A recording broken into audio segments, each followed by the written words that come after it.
As a result of the evolving health and security situation in Haiti, Assistant Secretary of State for Western Hemisphere Affairs Brian Nichols is leading a high-level U.S. interagency delegation to Haiti today to discuss urgent humanitarian needs in the country. The United States notes with great concern the growing cholera epidemic and the prolonged gang-imposed fuel blockade. We are in receipt of the government of Haiti's appeal for urgent international armed security assistance to address the current humanitarian crisis in Haiti, and the Secretary General's letter urging support for such a force. We are currently reviewing this request in coordination with international partners. Right now, however, our staff is on the ground in Haiti, working alongside Haitian health workers and NGOs to respond to the cholera outbreak and deliver care to those who need it. We will accelerate delivery of additional humanitarian relief to the people of Haiti. The United States government recognizes the role armed gangs and criminal actors play in disrupting the free flow of fuel, humanitarian supplies, and life-saving services for the Haitian people. As a friend of Haiti, the United States government is accelerating our diplomatic, humanitarian, and security response.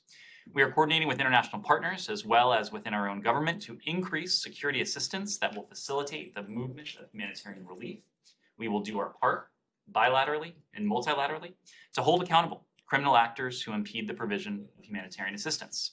Building on UN Security Council Resolution 2645, we have drafted with our close partner Mexico a resolution proposing specific sanctions measures against individuals who support and or engage in acts of gang violence, corruption, and human rights abuses in Haiti.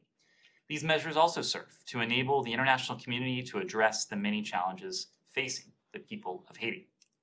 Earlier today, Secretary Blinken also took steps to impose visa restrictions under Section 212A3C of the Immigration and Nationality Act against Haitian officials and other individuals involved in the operation of street gangs and other Haitian criminal organizations. Such actions may also apply to these individuals' immediate family members. At this time, the department is identifying an initial group of individuals and their immediate family members who may be subject to visa restrictions under this policy.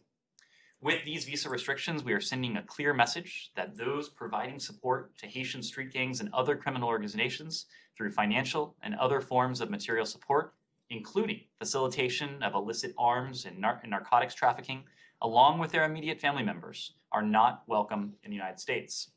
The United States will continue to monitor the situation in Haiti to determine if further visa restrictions are necessary. As the situation in Haiti worsens, the time has come for political leaders in Haiti to put aside their differences to find a path towards sustainable peace.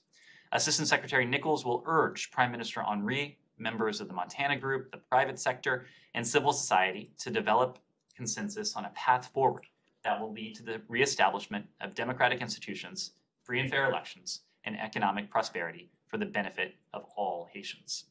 The United States stands with the people of Haiti and their desire to see an end to the political impasse and prolonged violence that have aggravated the humanitarian conditions for many innocent people.